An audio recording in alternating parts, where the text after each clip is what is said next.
A coach never takes the ice, but no one shapes the game more. They decide who plays and who survives. Some coaches create order. Mike Keenan created tension. He coached through pressure, demanded results, and never cared if it felt comfortable. The league hated him. The Cup didn't. They called him Iron Mike. They called him Captain Hook. He built contenders, won it all, and moved on, leaving chaos behind. He was Iron Mike. He was also Captain Hook. He built contenders, lifted trophies, and left chaos everywhere he went. His weapon was control. He never, ever wanted you comfortable because he thought when you were comfortable, you weren't going to be as effective in a crisis. His obsession was the Cup. This is the story of Mike Keenan. You had to make hard decisions. That's what coaching's about. Mike Keenan was a Canadian coach born in 1949. He was called the most hated coach in the league, but he still climbed all the way to the Stanley Cup. He grew up in Bowmanville, Ontario. He never played in the NHL, but he became one of the most intense and talked about coaches the league ever saw. His style was built on pressure, demanding work, and emotional force. Many players said he pushed so far they began to truly hate him. Many also said they played some of the best hockey of their careers under him. From idol to hating him to kind of liking him now. To understand why he became the most hated coach of his era, you have to look at how people described him. Sports Illustrated once called Keenan the most reviled man in hockey, a title that followed him for years. A story said his coaching style made it feel like there would be casualties, meaning players were often pushed to the breaking point. Reporters and players also talked about the way he spoke to his team. Players didn't just fear Keenan. Many flat out hated playing for him. Deadspin wrote that Keenan hurled insults so vicious they made players dread coming to the rink and hated dealing with him. Former players said he used foul language to try to spark effort, and this created a tense and angry room.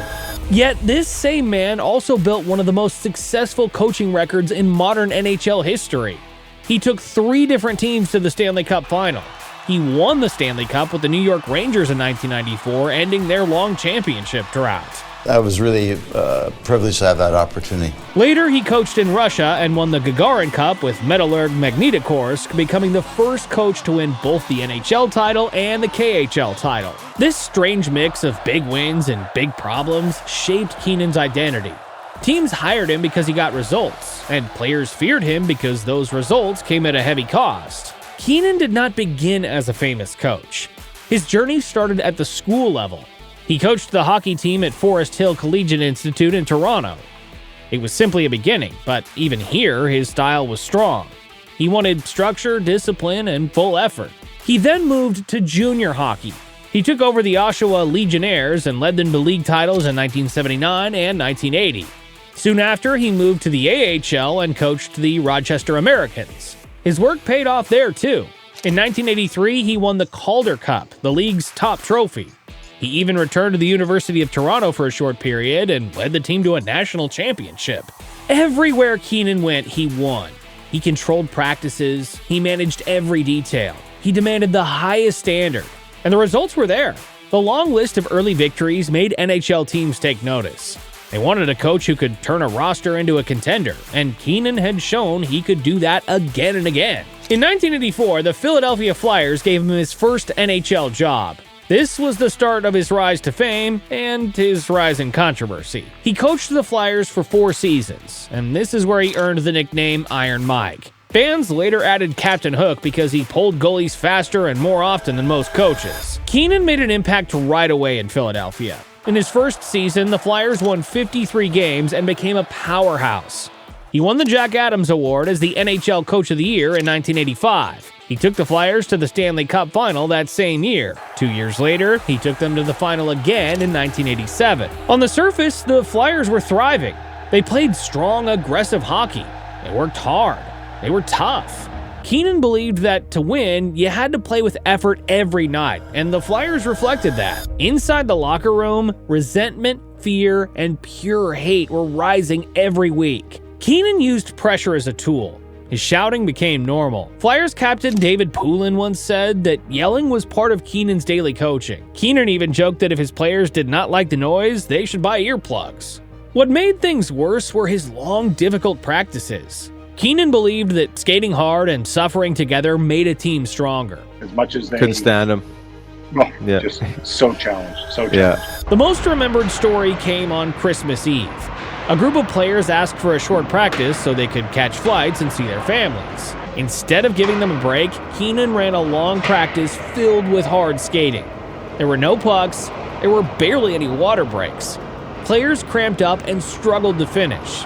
They were upset and confused. For Keenan, breaking players was part of control, and many grew to despise him for it. He wanted his players to know that he was the one in charge. He wanted discipline before comfort. This made him effective, but it also made him unpopular. Dave Poulin later said that Keenan cared only about winning. He did not worry about how he won. He focused on results, even if it created tension inside the team. This mix of success and conflict is why Keenan was both loved by team owners and hated by many of the players he coached. The Flyers had strong seasons under him, but the emotional pressure became too much. By the fourth season, the team felt tired. Their energy was low. Their connection to the coach was gone. In May 1988, Flyers general manager Bobby Clarke fired Keenan. Clarke said the team was playing with no emotion and no enthusiasm. The players had stopped responding to Keenan's voice. The methods that had pushed them to 2 Stanley Cup finals had now worn them down. Keenan had built the Flyers into a tough, competitive team, but the same approach that created success also helped bring the end. The Flyers needed someone the players did not outright hate, and Keenan needed a new team. And even though he left Philadelphia surrounded by tension, the rest of the NHL was ready to take a chance on him. Because no matter how many problems followed him, one fact stood out clearly. Mike Keenan knew how to win. Keenan took over in Chicago in 1988. And a lot of people thought, well, with that coaching staff, now they're going to automatically turn the Chicago Blackhawks into not only a defensive-minded team, they're going to win, they're going to do all those things that you did in Philadelphia. This was a new locker room, a new city, and a new chance to shape a team exactly how he wanted. From the start, he pushed the Blackhawks with the same pressure he used in Philadelphia. Chicago became known for hard checks, tough battles, and a grinding style of hockey that matched their new coach. Under Keenan, the Blackhawks weren't just physical. They were aggressive from the first drop of the puck until the final whistle.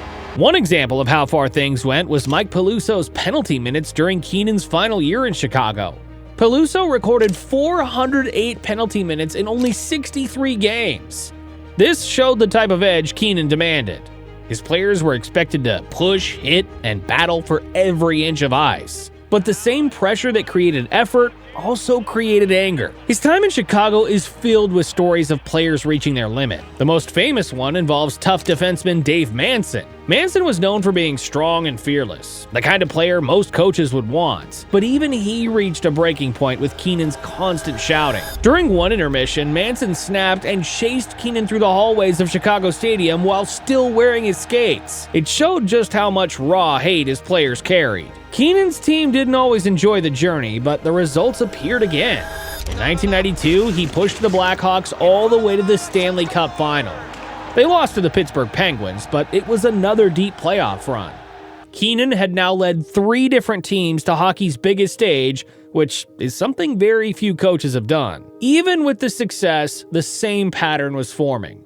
Keenan pushed hard and players pushed back. After the 1992 final, tension grew between Keenan and the team's senior management. There was a debate inside the organization about the future direction of the team. Many wanted Daryl Sutter, Keenan's assistant, to take over as head coach. It was another power struggle, something that followed Keenan everywhere he went. By the end of the season, the Blackhawks moved on without him. While all this was happening, Keenan was also building his name on the international stage.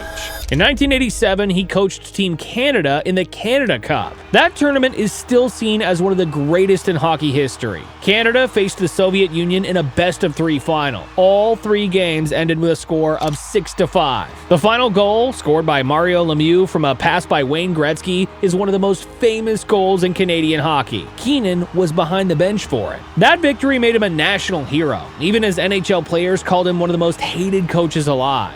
This win gave Keenan extra confidence. It told him that his approach worked not only in the NHL, but also on the world stage. It showed that even the best players in the world could win under his system, even if they didn't always enjoy the process. After Chicago, Keenan didn't wait long for another chance. The New York Rangers hired him for the 1993 to 1994 season.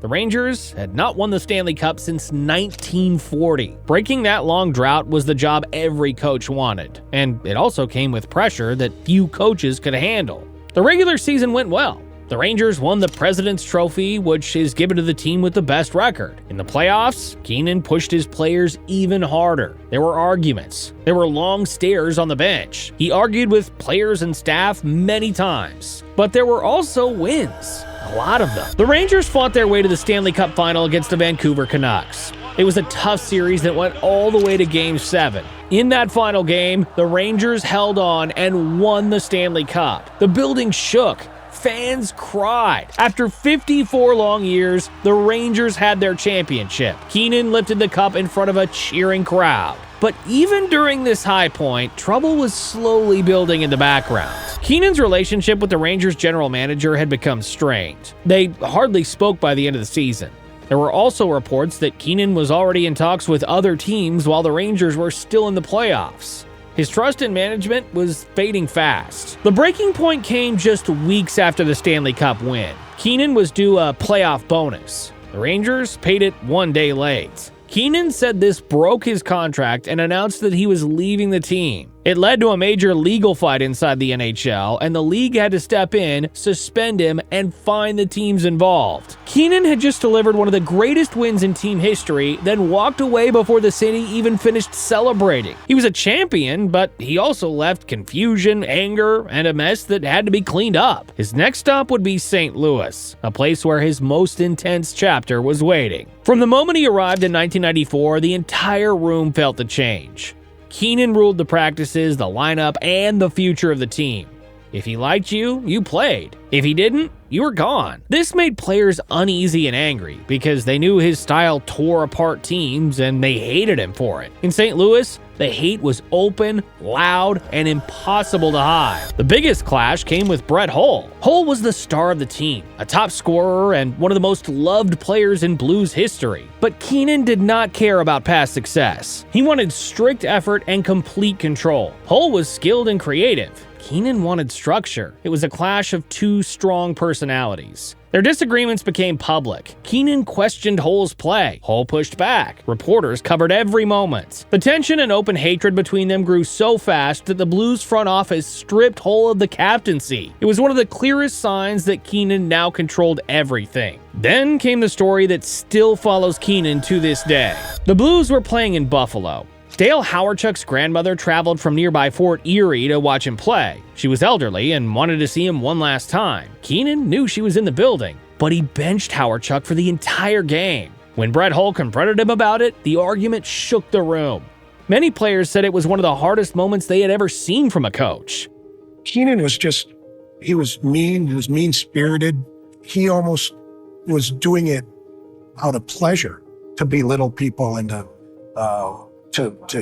make trades that were just asinine, little things like that. As GM, Keenan also made bold and unpopular trades. He dealt Craig Janney after only 8 games. Many believed it was because he simply did not like Janney's style. Then he traded Brendan Shanahan, a fan favorite, for young defenseman Chris Pronger. At the time, the trade angered fans. Pronger later became a Hall of Fame player, but at the moment, it felt like Keenan was tearing the team apart. Come in the room, and the only guy I'd ever seen do this was after a morning skate, he'd come in and tell the trainers to move guys from one area in the dressing room to another area in the dressing room, and it's just, like, why? Keenan's choices created anger, resentment, and real hate on every level of the team. Some players tried to keep up, others grew frustrated. The room felt poisoned, with players openly hating the way he crushed their team. Instead of building a stronger team, the Blues felt like they were sinking under the pressure. By late 1996, it became clear that things were falling apart. The team's performance dipped. The constant clashes drained the players. The feud with Brett Hull was still raging. The Blues finally fired Keenan in December 1996.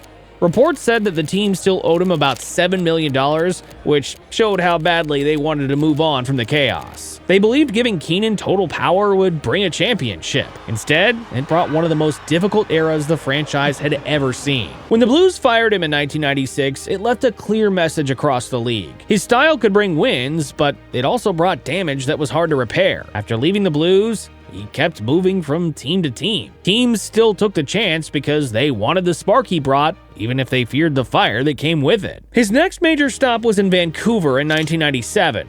If St. Louis was chaos, Vancouver was a full breakup.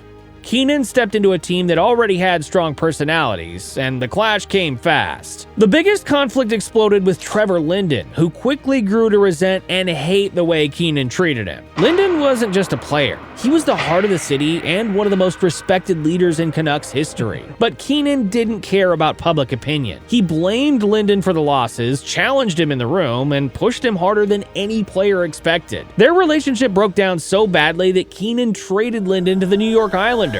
Vancouver fans were furious. Many still consider it one of the darkest moves in team history. After Vancouver, the pattern continued. Keenan moved to the Boston Bruins for a single season. He then went to the Florida Panthers, where he became known for pulling goalies again and again. Even Roberto Luongo said that under Keenan, goalies had to stay alert because they could be pulled at any moment, even after making a good save. It matched the nickname he'd earned years earlier. Captain Hook had returned. His final NHL stop was with the Calgary Flames from 2007 to 2009. But, like before, the tension could not stay hidden for long. His short runs became normal. Teams brought him in hoping for magic. Instead, they often found conflict, pressure, and worn-out players. After Calgary let him go, his long NHL journey was finished. But Keenan still wanted to coach, so he left for a new challenge. The second act of his career began in Russia. He joined Metallurg Magnitokorsk in the KHL, a league known for strong teams and demanding fans. Many wondered if his style would work overseas.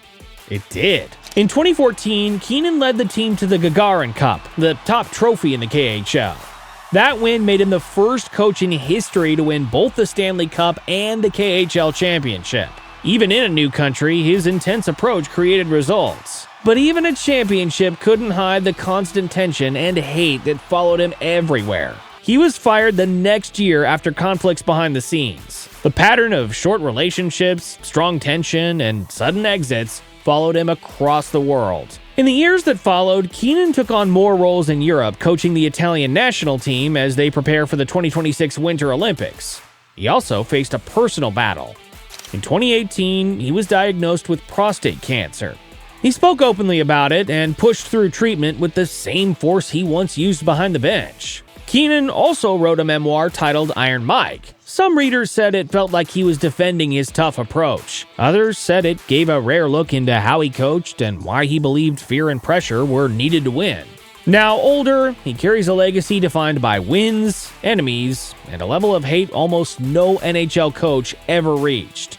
Some say he was a winner who never accepted excuses. Others call him a coach who pushed too far and broke too many relationships. Both sides are true.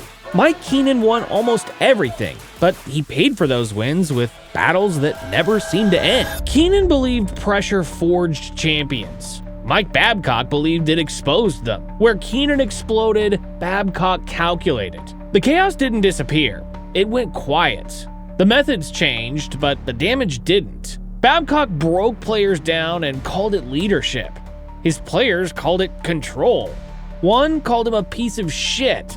The NHL called him a genius for 17 years. He had one rule. These people don't matter. These people matter. Break players down until they obey. He said that was leadership. His players said it was control. One called him a piece of shit. The NHL called him a genius for 17 years. They were dead wrong. This is the story of Mike Babcock, the coach who broke people to win. Before Toronto gave him $50 million, he had already built his legend on fear. He didn't win because players loved him. He won because they were scared to cross him.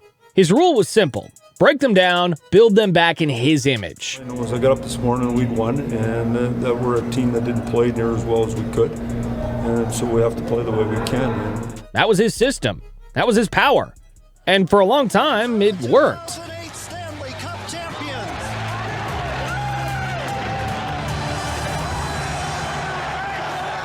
In 2015, the Maple Leafs made him the highest-paid coach in NHL history. They called him the Savior. 8 years, $50 million. Full control of one of the biggest teams in sports.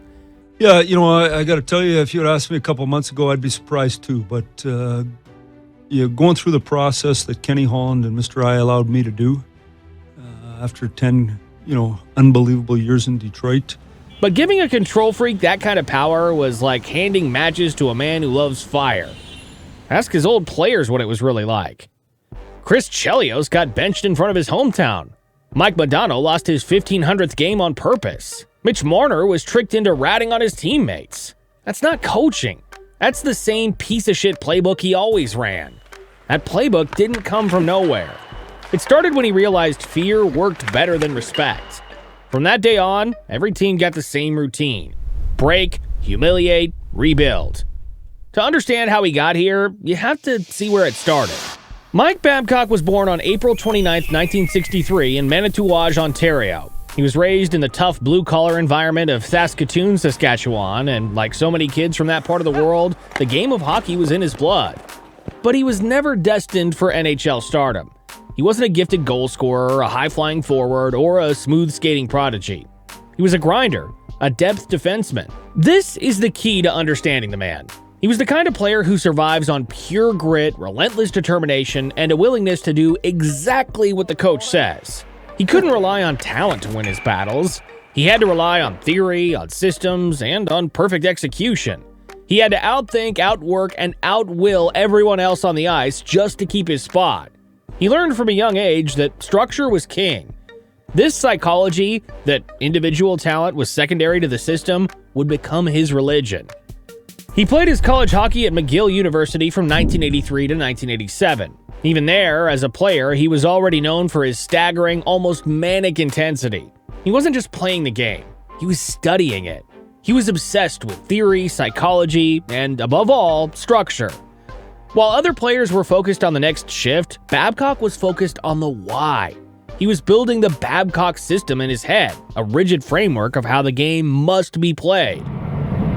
After a short stint playing and coaching in the UK, he returned to Canada, taking over at Red Deer College and later moving to the WHL's Spokane Chiefs to coach Major Junior. From his very first day behind a bench, his identity was set. He was never the player's coach type. He wasn't there to be a friend, a father figure, or a mentor. He was an authoritarian.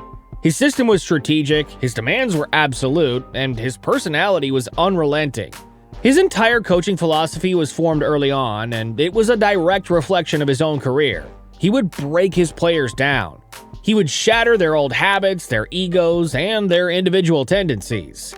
Then he would rebuild them from scratch, piece by piece, in his image. He wasn't trying to find their best game, he was forcing them to play his game. This trait, this obsession with control, would define both his historic success and his eventual humiliating downfall. In the 1990s, the hockey world began to notice. Because this brutal, hard-edge, my way or the highway approach, it worked. Babcock quickly became one of Canada's brightest coaching prospects. His success with the Spokane Chiefs, where he molded teenagers into a disciplined, non-deviating unit, earned him a job in the pros. He took over the Cincinnati Mighty Ducks in the AHL. By 2002, the NHL came calling. He was named the head coach of the Mighty Ducks of Anaheim. What he did next stunned the league. In his very first season as an NHL head coach, he took a non-playoff team, a franchise with little history, and dragged them kicking and screaming all the way to the Stanley Cup final.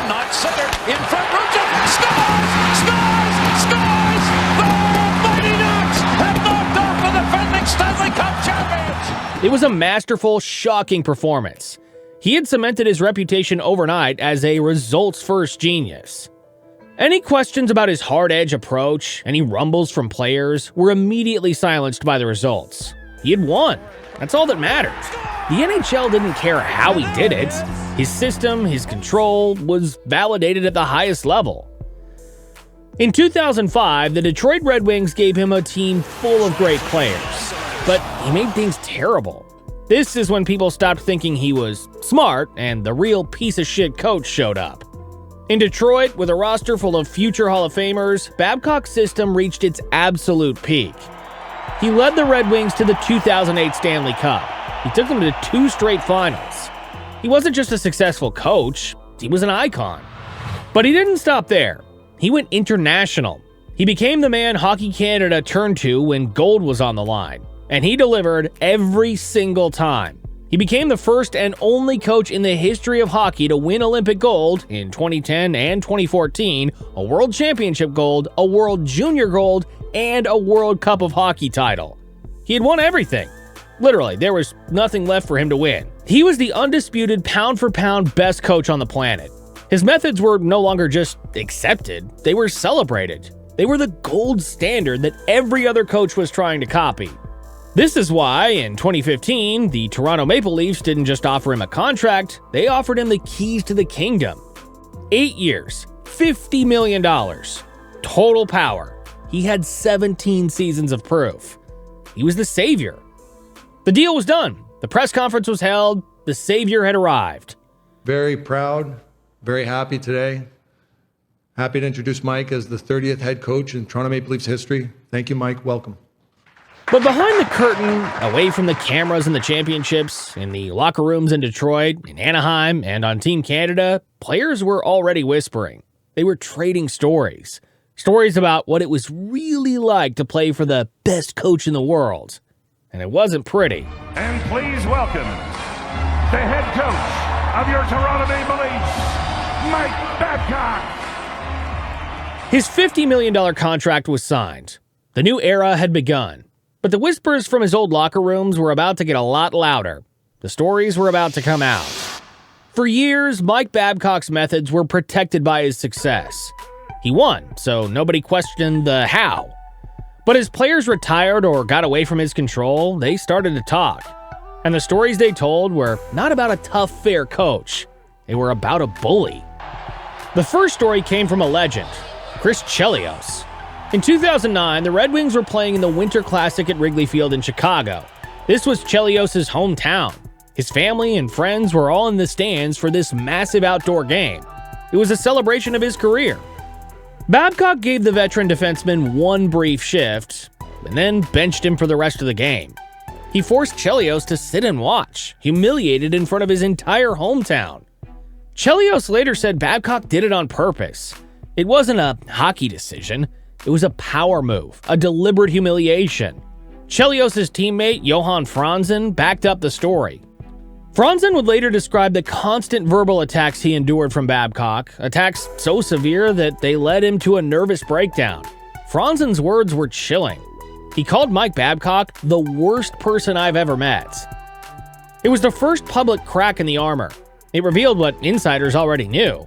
Babcock didn't just bench players. He reshaped players in his image. The second story came from another Hall of Famer, Mike Modano. In 2011, Modano was at the very end of his legendary career. He had signed with Detroit to chase one last milestone, 1,500 NHL games. It's a massive achievement, a number few have ever reached. Going into the final games of the season, Modano's game count sat at 1,499. The Red Wings were already locked into the playoffs. The final games were meaningless. But Babcock made Mike Modano a healthy scratch, keeping him in the press box. The season ended. Modano was left stranded, one game short at 1,499. It was a bitter, petty, and pointless snub. Modano later said it was a bitter pill to swallow, but the message from Babcock was clear to the entire league. I decide when your story ends. He just kind of let it be known that I was there to, he brought me in to win a cup, not to get 1,500 games, but I was like, well, considering the season was on, there isn't anything I could do to play the last 2 games just to kind of get 1,500. And right. Once he was set on that, it was over. I was like, then I just checked out. I could not believe it. And so, then I didn't play much in the playoffs. So then I knew that the writing was on the wall at that point. The third story showed the truth. Babcock did not just hurt Mike Commodore, he tried to erase him. Commodore's fight with Babcock had started years before in the AHL. Babcock made him sit out again and again in Cincinnati. Years later, Commodore could sign with any team. The Red Wings, run by Babcock, called. Commodore was not sure, but he signed. He hoped he would get a second chance. Instead, Babcock treated him very badly. He had to sit out game after game even though he wasn't hurt. He was given no trust. Babcock spoke badly about him to the news. Babcock almost ended his NHL job. He just left him sitting on the bench. Commodore never forgot it. He would later become one of Babcock's most vocal critics. His public celebrations on Twitter after Babcock was fired made headlines. It wasn't just pettiness, it was vindication. Commodore gave Babcock a title that stuck. He called him the biggest piece of shit I've ever met in hockey. The fourth story showed that the $50 million contract in Toronto hadn't changed him. It had only made him more powerful. In 2016, Mitch Marner was a 19-year-old rookie. He was trying to impress his new demanding famous coach. Babcock, the teacher, decided to give him a test.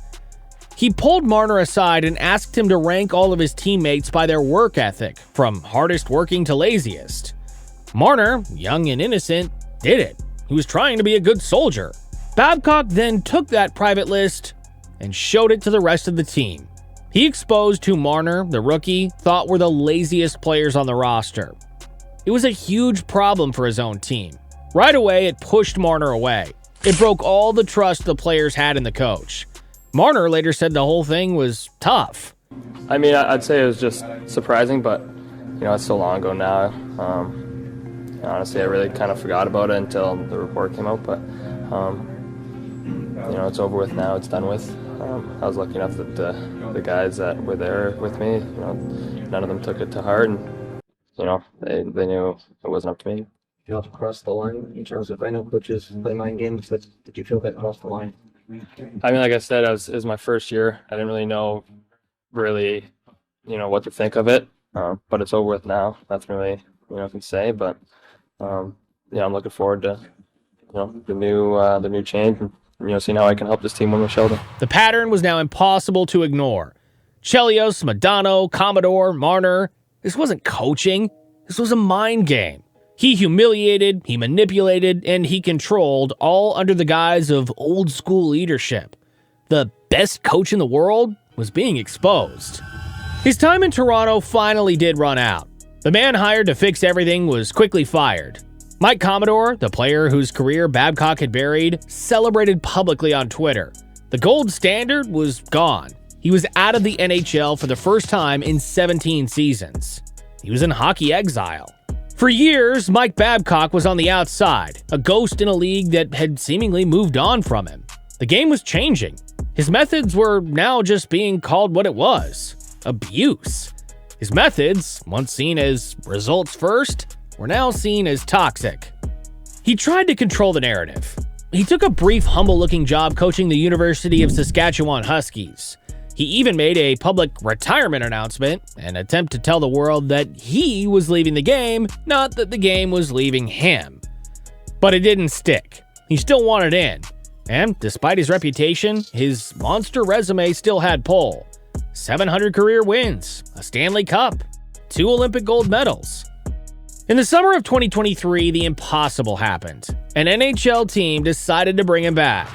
The Columbus Blue Jackets, a franchise desperate for a culture change, announced they were hiring Mike Babcock as their new head coach. The NHL, it seemed, was resurrecting him.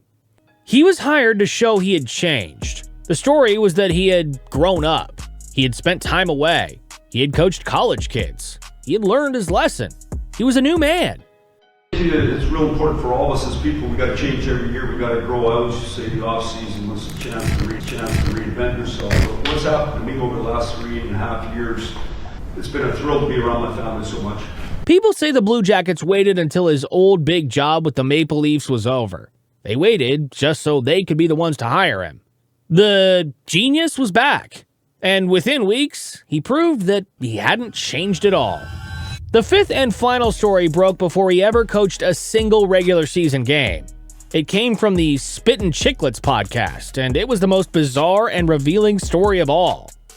He called in players from his team, and he'll say, "Let me see your phone. I want to see open up your photos, and I want to see who you are as a person." Babcock had been holding private meetings with his new players. His method for getting to know them better? He was asking them to hand over their personal cell phones. He asked players to show personal photos on their phones and, according to the NHL PA review, in at least one case, spent several minutes looking through a player's phone. He did this to several players, including the team's captain, Boone Jenner. It was the same pattern, just in a new modern form. The Marner list was a test to show he was the boss. The phone photos were a test to get into their private lives. It was a move to show his power. It was a way to get into their personal space. It proved from the very first day that he was in control of their private lives. But this was 2023, not 2009. The players didn't just take it. They privately confirmed they were extremely uncomfortable. The NHL Players Association immediately launched an investigation. The public backlash was instant. This wasn't old school leadership. This was a gross invasion of privacy. The resurrection was over before it began. Just weeks after being hired, before he could even stand behind the bench for one game, Mike Babcock resigned in total disgrace. Well, I really don't know, because what happened with the PA and the players is their business. I do know that when the whole thing broke, Boone Jenner was very upset that it broke the way it did. The man who was addicted to control had finally been exposed for good. The redemption project was a catastrophic failure. The resurrection had turned into a career obituary. All right, quick break. If raw, unfiltered hockey stories are your jam, hit that subscribe button and stick around. And if you want to roll with the Skates and Scarves crew, tap that join button below. Your support keeps the stories hitting the top shelf. The man who had won everything was now finally an outcast. His job in Columbus wasn't a new start. It just proved what people already knew. It was the final proof of the way he had acted his whole time as a coach. Mike Babcock had to be in control. When you look back at all the stories, Chelios, Modano, Commodore, Marner, and Jenner, they all follow the exact same script. It was never about making the players better. It was never about winning hockey games. It was about power. He makes it a test. He says it's a lesson or a team-building thing. But he really uses that test to show he's the boss. He uses it to make players feel bad, trick them, and control them. He didn't just make Chris Chelios sit out. He made him feel bad in his own town. He didn't just leave Mike Modano out of the game. He took a big moment away from him. He didn't just treat Mike Commodore badly. He ruined his job. He didn't just test Mitch Marner. He used a new player to break the team apart. He didn't just get to know Boone Jenner. He got into his private life just to show that he could. For 17 years, he got away with it. He got away with it because his monster resume, the 700 career wins, the 2008 Stanley Cup, the 2 Olympic gold medals, still had pull. That resume is why the NHL and teams like Columbus were willing to resurrect him. The idea, the hope, was that time away from the game had changed him, that he had matured. But Mike Babcock's brief, disastrous return only proved the opposite. He never changed. The sport did. The new players in the league didn't want to be made to feel bad anymore. They didn't call that leadership. They were not willing to be treated badly just to win. The old school bully, whom people once called smart, was finally shown to be just a bully. His career, built on breaking players, was finally broken. He had one of the greatest resumes in hockey, but his legacy isn't the wins. It's the players he broke. Mike Babcock ruled through control. He won championships, but his methods left scars. Then came the opposite. He wasn't a former player, he was a lawyer, and somehow Jon Cooper won 2 Stanley Cups. Here's the twist. Players didn't fear him. They trusted him and ran through walls for him. He wasn't a player, he wasn't a prospect. A lawyer shouldn't become an NHL coach, and he definitely shouldn't win 2 Stanley Cups. Here's the twist. Players would one day run through walls for him, and no one saw it coming. That's it, that's it, that's it. Jon Cooper was not supposed to be an NHL coach. He was supposed to be in a courtroom. Before he ever lifted a Stanley Cup, he was standing in front of judges defending clients who could barely afford a lawyer. He was a public defender, earning about $1,500 a month, taking high-volume court-appointed cases and learning how to argue, think fast, and read people. I was a defense attorney for 5 years. He learned how to cut through the noise fast, separate emotion from logic, and take control of a room even when he was the least powerful person in it. Before any of that, he was just another kid from Western Canada, born August 23, 1967 in Prince George and raised in Saskatchewan, loving hockey like every other kid on the prairie. His life was moving in one direction, but one unexpected decision was waiting to pull him off the standard hockey road. He played lacrosse at Hofstra from 1989 to 1990, helping the program reach the NCAA tournament and shaping the way he later understood spacing and flow. He picked up a different way of seeing movement, spacing, and tempo, ideas that would quietly resurface years later. After graduating, Cooper's first big career step was not behind a bench. It was behind a legal desk. He attended Thomas M. Cooley Law School in Lansing, Michigan, earned his law degree, and stepped into a world far away from rinks and locker rooms. He even tried Wall Street for a moment, chasing a future as a sports agent, never knowing that walking away from that path would become one of the biggest gambles of his life. But soon, he found himself back in Michigan working as a public defender. That job dropped him into chaos. He handled non-stop criminal cases for people who had nowhere else to turn, and every day felt like walking into a storm that forced him to stay calm even when everything around him was breaking. It gave him the kind of steady presence that makes a room trust you before you even speak, a calm that was about to change the course of his life. He was walking into another normal day in court, unaware that one question was about to redirect everything. Cooper worked in a Michigan district court where he appeared often. A judge watched him argue cases again and again. The judge noticed his presence, his ability to stay calm, and how he could handle people who were emotional or stressed. After about a year and a half, that judge approached him with a simple question that would redirect his entire life. He asked Cooper if he would consider coaching a high school team that needed someone new. The judge's son played on that team. Cooper had never coached at that level, but he said yes. He had described this moment as the one time he bet on myself, walking away from the courtroom and taking a chance on something completely different. His first real coaching job was at Lansing Catholic High School in the 1999-2000 season. Cooper stepped into a room full of teenagers, not professional athletes, but he treated the job with the same seriousness he gave his legal work. He made the game simple, and the players felt something they had never felt before. The results exploded. Lansing Catholic won its first regional championship in almost 25 years. That wasn't just a win. It was the moment people around the rink started whispering that the lawyer might actually be building something real, something way bigger than a high school miracle, even if no one dared say it out loud yet. From there, Cooper moved into junior hockey. He became an assistant coach with the Capital Center Pride in the North American Hockey League, then took over the Metro Jets in Junior B hockey. With that team, he won the 2002 Silver Cup National Championship, proving again that his approach worked no matter the level.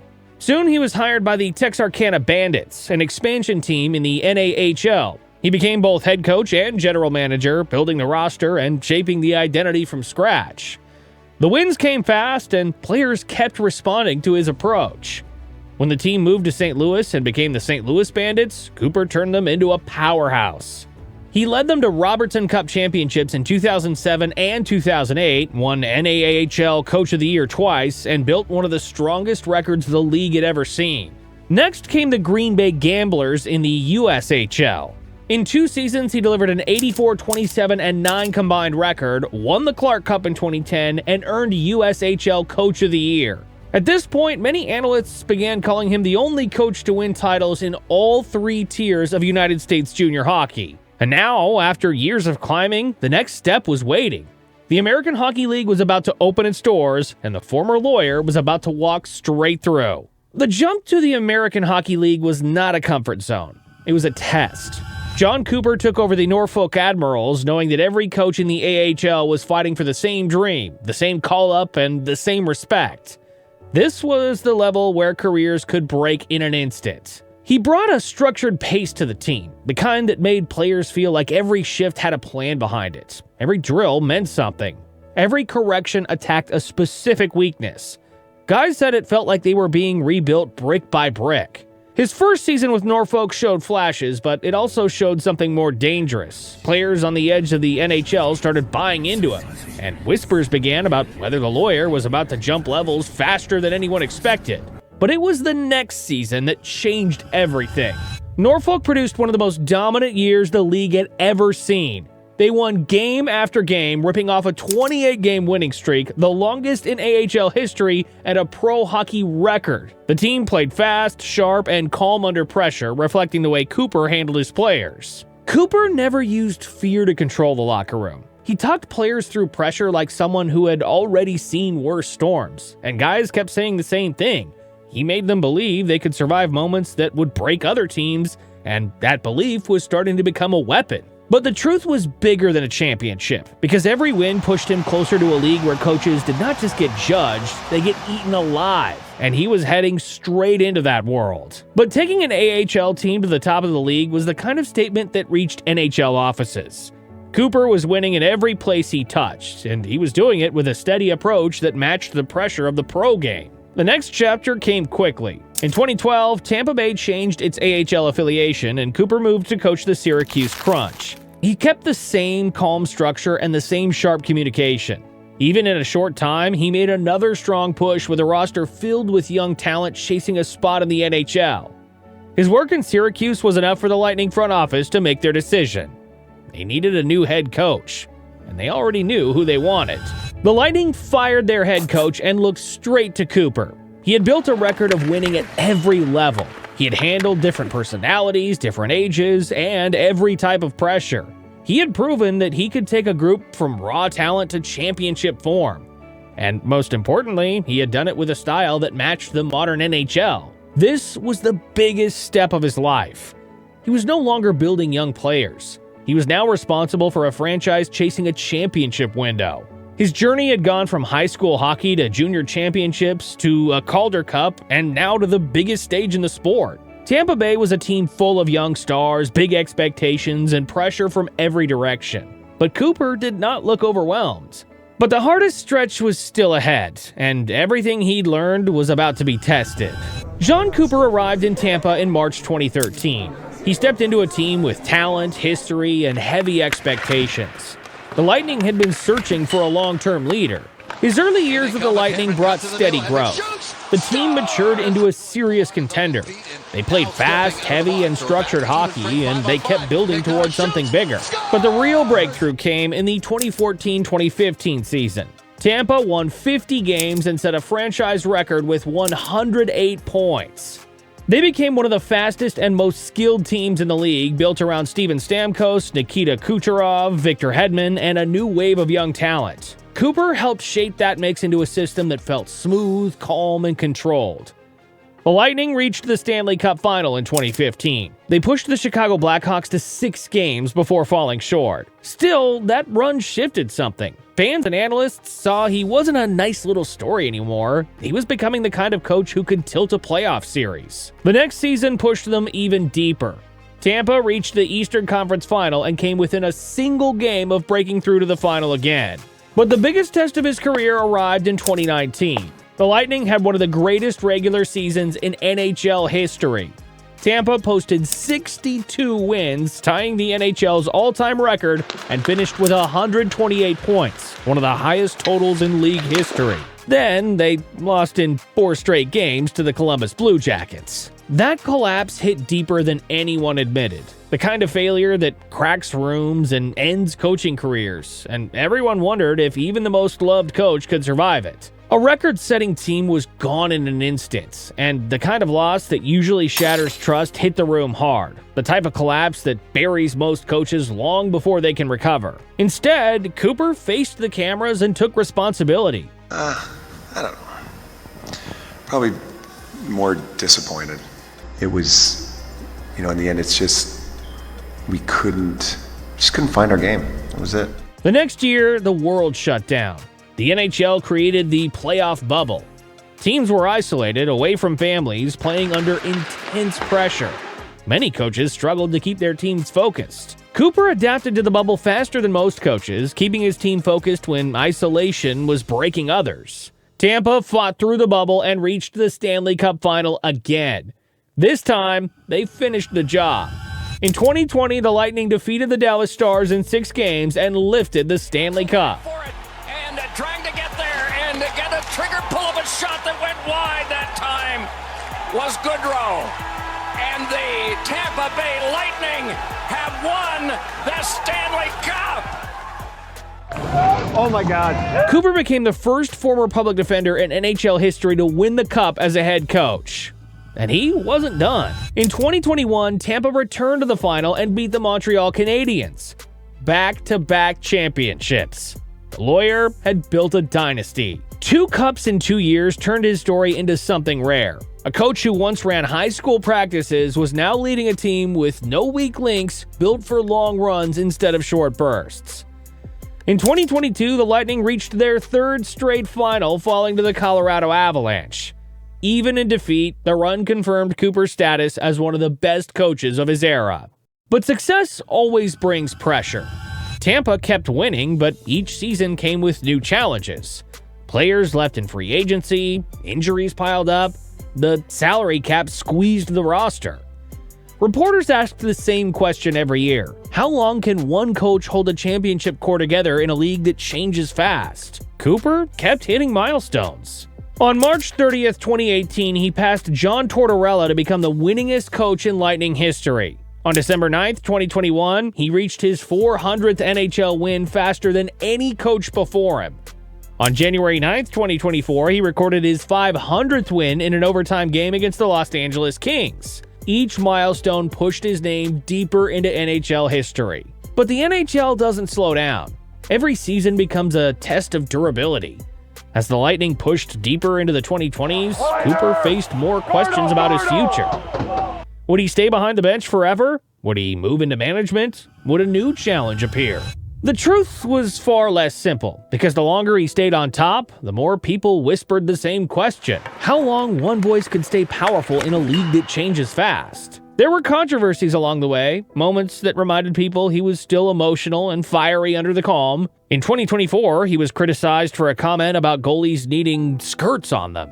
We might as well put skirts on them then, if that's how it's going to be. I mean, they have to battle through stuff too. He later apologized. In 2025, he and the Lightning were fined after a heated preseason brawl with the Florida Panthers. Cooper was fined $25,000 and the team was fined $100,000.